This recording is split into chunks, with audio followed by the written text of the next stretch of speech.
I think, Elaborate.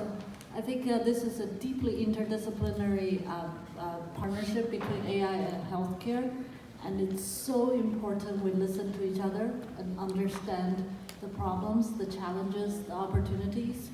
There's a dangerous trend of AI and machine learning, people talking about replacing doctors. I think this is not a good way to start a collaboration. And if we look at what healthcare needs, there's no way we can replace doctors, but we can be of help, be of assistance, be of each other's inspiration. That's empathy. I love it. Anybody want to? Excellent. I want to expand on that. It's we have a tendency, we have our own culture about how we talk about our results, and we all understand what that means when we say that something works. But in the medical field or behavioral science as well, in that field, when they say something works, they often mean something different from what we mean. And so this need for communication is profound, because what happens is you set up expectations that you cannot meet, and everybody gets very disillusioned, and you lose these really important partners. Also, another thing too, this is all related to communication. I don't know if we're as bad as some other areas, but often we insist that they learn our language.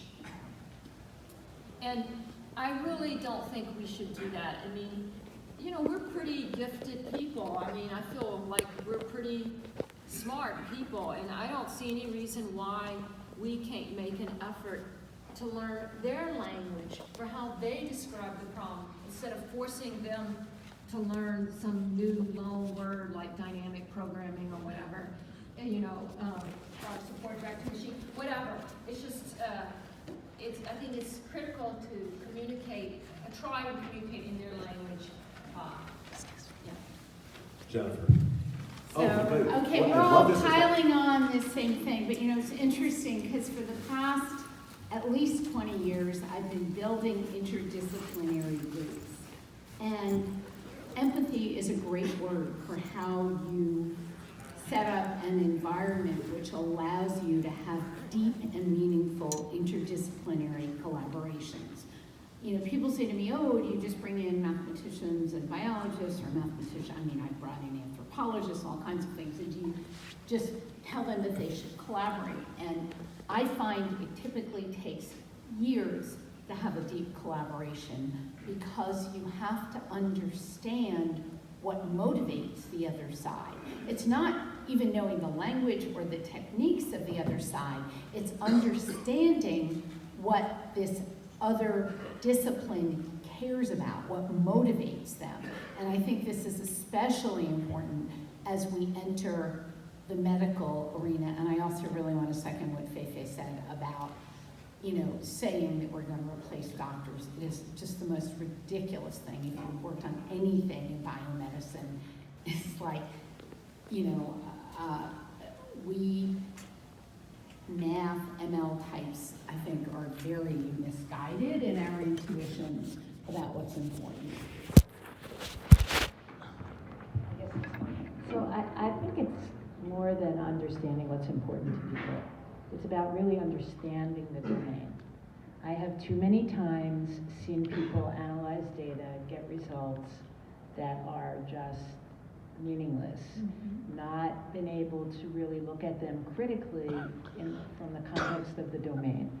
And you can't just take a great machine learning algorithm and dive in. You really have to understand. So this idea of communication goes beyond knowing what people care about. It goes into actually taking the time to learn something about the domain. And I would also say, if I had been asked to say what one of the biggest challenges, it's related to something someone said before, and that is the problem of validation. Validation can be a very, very difficult process. It's not only about getting more samples and getting more data and getting an independent test set, although that in itself can be a challenge, But it's also about showing that the results you have really work. And that's a very long process, which starts with cell models and moves on to animal models and finally has to move into clinical trials. And that's the thing that a physician, when you talk about acceptance, is then willing to act on. Although there's some that will act a little earlier than that. Right? So I have to say, this was unintentional, but I'm pleased about two things. A, that we have such gender imbalance on this panel, which I've never seen before in any of our panels. And two, that all the women speak first before the man, which is That's not a coincidence. We're the product of natural selection.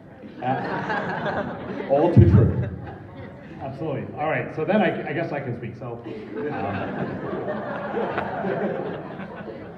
most of the audience doesn't even know who I am yet, so I'm the keynote speaker at the end of the day today. So if you stick around, You'll have good stuff. You'll hear some good stuff. So I'm at UCSF, named the ToolView. All right, so what's the big picture, what's missing in the gap? To me, since I have the most time to write down notes here, I think people in this field are, to reword the aphorism, you're missing the random forest but seeing the trees, right? So what's the big picture? And just to make the biggest of big pictures, what is working and not working in medicine, in our own patients, period. So I find it humorous when people are trying to get x-rays to be auto-diagnosed, and the rest of us are wondering, did we even need to order that x-ray, right? Did it actually change the outcome of the patient, right? So we're trying to remove some of these things in medicine, right? And you're trying to diagnose them, we're trying to get rid of them. Or you're trying to do, let's say in the drug discovery world, trying to do machine learning and genomics, you're trying to figure out a new molecule, and that's great. And we're trying to figure out, does that molecule actually change outcomes for patients, right? You maybe add a couple days of survival or something like that. So make sure you keep your eye on the big picture.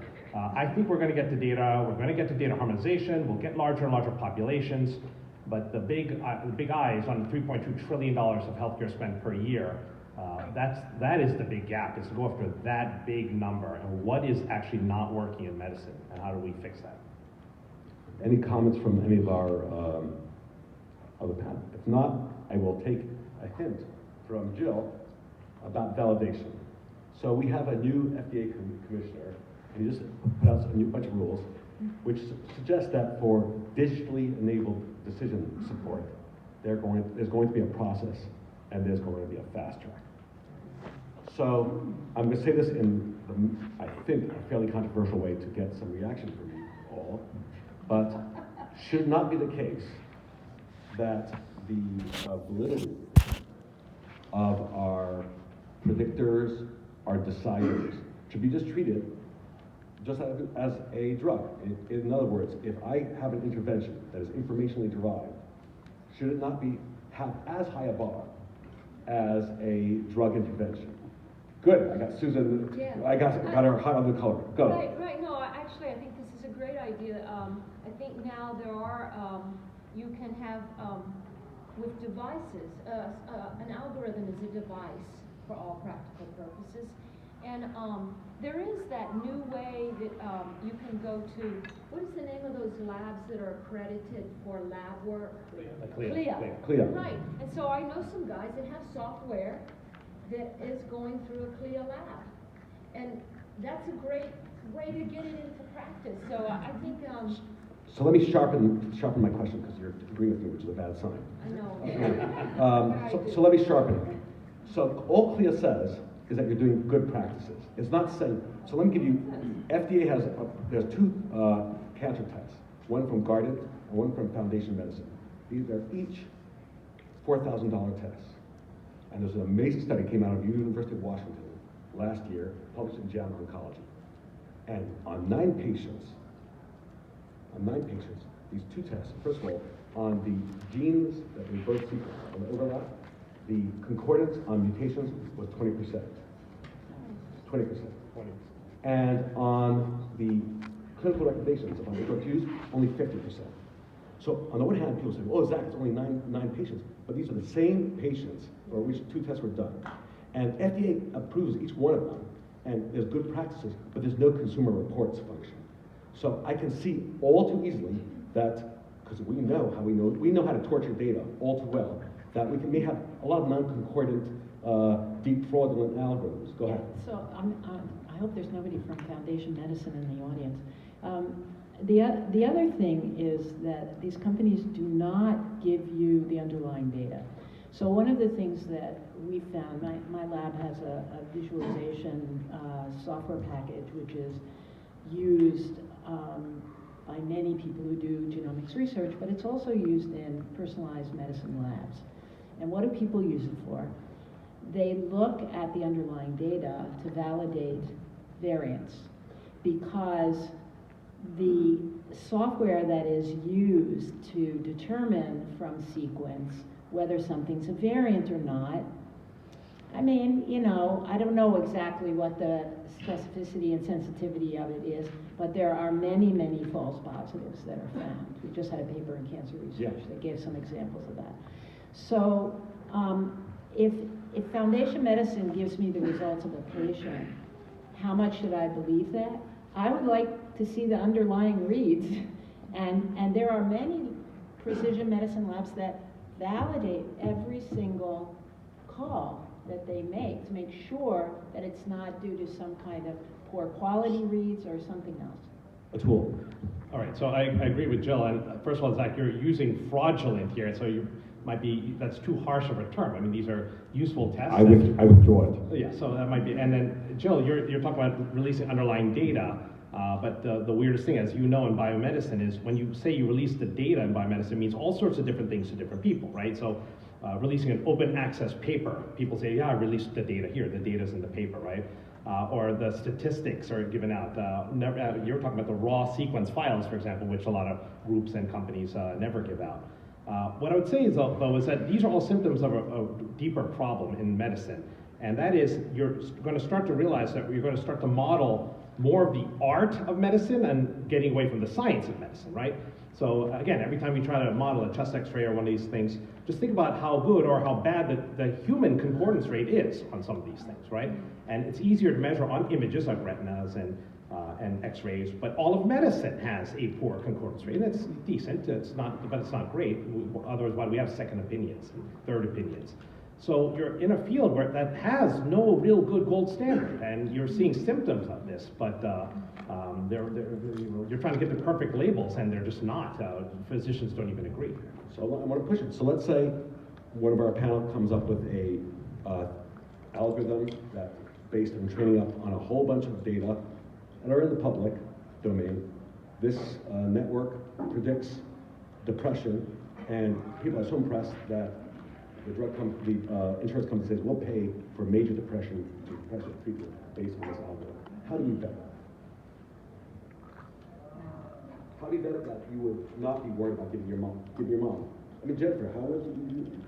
I mean, but it's what a tool just said. I mean, if 3 different psychiatrists saw my mom, they would come up with, I mean, it's not just yes or no, it's is it major depression, there's so much, it's funny because there are much easier examples where we don't know what to do yet. There's self-driving cars, and do we hold self-driving cars to higher standards than we hold human drivers or not? And of course, the variance in medicine is so much higher than in car driving. But I just want to point out, these are not theoretical issues. For example, they're not. Pushing someone into an autism diagnosis will make the difference between a school getting paying for the kid or not. I mean, sure. The main thing that's used for validating these kinds of things is some kind of clinical trial.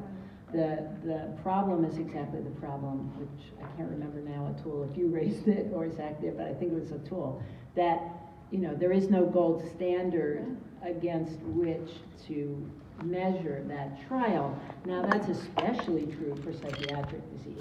I mean, autism is a spectrum, and you can have very high functioning children who are diagnosed as having autism on the sort of Asperger's end of the spectrum, and then you have children who are much further along the spectrum. So I agree that these are difficult questions, and they're especially difficult when there is no gold standard. Now, in a clinical trial, you have, you know, a control group and a treated group, and you treat them differently, and then you see what the outcomes are. How is the measurement for depression evaluated? What is that metric? I'm not a psychiatrist, so I don't know. But you know, that is the classic way of validating that algorithm, which then recommends someone for treatment. A tool. Yeah, so I'm going to argue with you, Zach. I mean, so Good. Someone should. Yes. I think you got to realize how depression is diagnosed now, right? So does a human go through a trial? They go through residency. They pass the boards. In certain fields, you get recertified. Depression screening, right? I just Googled it up here. But there's 12 established depression screening methods that primary care docs use. You know, like, are you getting sleep at night? Are you losing interest in activities? I mean, they start with those and go in sorts of all different directions. None of those are validated. They're validated for research. FDA doesn't validate any of those. So tell me how we should have a higher bar where we have no bar right now? Yeah, I want to pitch, also like with medications, when you think of approval for new medications, how do we approve it? We don't force people, our pharmaceutical company, to run a randomized trial in which their new medication is paired against the best performing current medication. That's not what we do. It's, the new medication is based against nothing half the time. It depends on the ethics. But so to all this, I would hesitate to all of a sudden say that we have to fulfill a higher bar. But there are safety issues. You do need to track side effects. Right. So I think And there are interpretability issues also, because we know that the outcome of machine learning can be kind of crazy, right? So no, it really can be. I mean, you know, your little cartoons, but there are so many examples like that. I mean, Rich Caruana years ago had this thing where, you know, they found that what they were looking at, asthma patients did better with pneumonia than non-asthma patients. Why? Because they walked in and said they had asthma, and then they got a different standard of care. But you didn't see that when you saw the conclusion that asthma patients did better than non-asthma patients. So I think the interpretability of them is, of the output of what we do can be less clear. And so in that sense, we should be held to a somewhat higher standard, but not in terms of direct efficacy, because we have no accuracy or efficacy measures for most of psychiatric illnesses, for example. Atul, you're going to get a response to you? Yeah, so I was going to say the other thing. No, I said you're you're going to give, okay.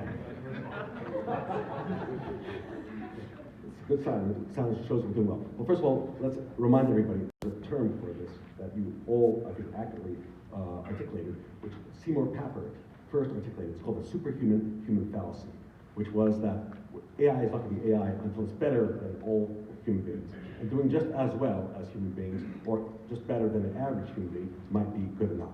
So, point well taken. But I remember when I was in grad school, talking to Mike Wellman, who's now at the University of Michigan, about rational approaches to expected utility. He was all about this rational approach. And the problem I had with it was that if you use one utility model, then you poured in concrete that modality. Whereas doctors make all sorts of mistakes, and the concordance or lack of it, just as a tool said. And maybe this is a weak argument to hide behind, but I genuinely feel it, which is at least we have a spread. And we have variance, and we have some people who are high variance outperformers and high variance low performance. Whereas if we just say, this is how you define depression, we're pouring concrete over that definition. And so there's no chance for evolvability. Go for it. So in medicine, you know, Seymour Papert called them, in medicine we call them non-inferiority studies. It's amazing how many non-inferiority studies are run in medicine. It doesn't have to be better, it just can't be worse than whatever the comparators. So we argue for a trial, though? Would I argue for a trial? Well, so I think there's 3 separate utility functions that you're going after here, okay? And the sooner people learn this, the better, I think. They're 3 separate, and they're going to seem like they're cross purposes. FDA is one of them, right? That's regulatory, that's safety. The second is the payers. You can get something technically approved by regulation, and nobody wants to pay for it, okay? Get ready for that. But the third and most important is patient benefit outcome, right? And you might have great patient benefit, but the other two utility functions aren't maximized at all either. So I don't think there's just that one. It's patients, it's FDA, and it's payers. All three have to be some optimal state. So in the really interesting talk that we heard from our colleague from Stanford and Google, I was struck that you were not actually necessarily making any diagnoses. You were discussing things that are incontrovertible, almost real facts, like someone fell down, like someone did not wash their hands. Embarrassing. Embarrassing. I'm just wondering, have you correctly identified where we should be going first, getting our facts straight first? So, as I said in my talk, I'm still learning, and I'm learning so much from this panel. So first of all, we took the view, and I have to acknowledge my collaborator, Dr. Arnold Milstein. He's a thought leader in healthcare and at Stanford. And having spent a lot of time with Arnie, one thing I learned is workflow in healthcare delivery is so overlooked. And that workflow causes, I mean, I don't want to repeat myself, errors in healthcare practice, inefficiencies to drive healthcare costs, in asymmetry in delivering healthcare to people.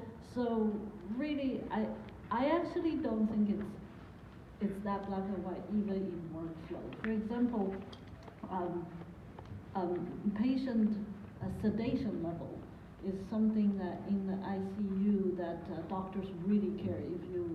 Doctors care, no, if you over-sedate, it's not good for the patient. If you under-sedate, they're agitated, and it's not good for, a lot of treatment. And how do you assess patient sedation? Right now there is something called a RASS score, and it's extremely subjective. And we went in and wanted to make that objective using computer vision. That's a combination of the degree of movements and facial expression and all this, and we find it extremely hard. If we talk to different clinicians, they all have different RASS scores. So even in workflow, the gray zone is pretty salient. And of course, we start working on the lower hanging fruit, like falling and hand hygiene. But I just want to invite more people to look into the area of healthcare delivery workflow, because it's just a really big opportunity out there. Unless you want me to lob another grenade, does anybody want to comment? Hard to argue against that. I think workflow is where a lot of expense goes. I mean, when you see the dollars that we spend on electronic health record systems, people kind of laugh. How can we spend so much money on software? It's not the software, it's really the digitalization of the workflow, and getting all those people trying to think about things in parallel. That's where most of the expense is, and improving anything in healthcare. It's a great point. All right, so Walk away. Grenade away. Yes. Try your best. Beam, how much time do we have left? She has 4 minutes, you have 30 more minutes. All right. All right. Okay, so you have 4 minutes. You'll be the first to answer the following question. Sorry that you get a little buffer. You get a little buffer because you go first. So the question I'm asking is, what in your own work will inform you that you've actually achieved the impact you've been looking for? What's a big first milestone that you're looking for to say, I think I've achieved at least a significant part of the impact I'm hoping to have? What would it look like?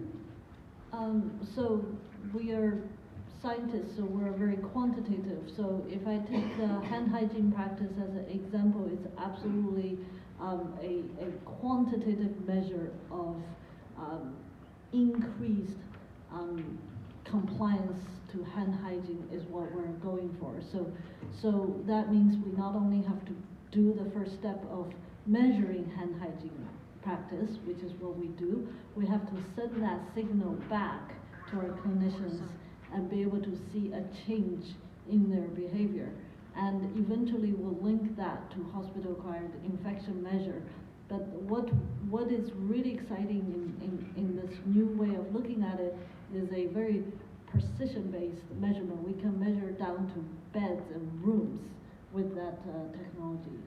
I think that's, Andy. I know not to this part, but I can't let her without asking this question. So, is there corresponding medical incident like you have to and is that even kind of, should we even be speaking in those terms? Is there an internet type path that we need to get rapid progress on, and that's how we do it? So the question is should there be a medical image net? I actually think this. I don't think he's asking about images. Some annotated corpus. That everybody, that everyone can benchmark on. Yes, an open source medical image net of some sort, corpus. So first of all, I think the word medical image net is taken by a Stanford initiative, but I absolutely think yes. I absolutely think the world needs open source, not just one, but in the world of medicine, many open source data with good benchmark measure. I cannot do this myself. Our doctor friends have to do it together with us because we don't know how to, we need to devise the right metrics. We need to devise the right source of data, right labels, and so on. So I guess because of my experience with ImageNet, I do get a lot of influx of this kind of interest.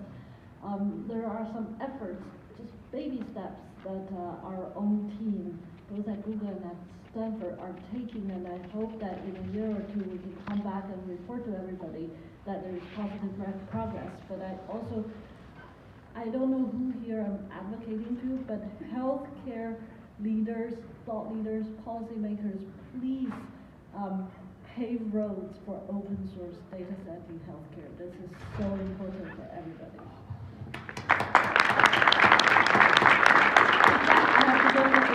Well done. I'm going to argue moving against. on up note. I'm going to argue against her as she leaves, though. Okay, so. Ooh. I wish we could get there, but I don't think it's going to happen. So I love it. Now we can breathe. Yeah, all right. breathe. So I don't think it's going to happen. I think I love it when tech companies ask me to share. So I represent a big university, University of California, San Francisco, and we have the UC-wide data, as you'll hear about later.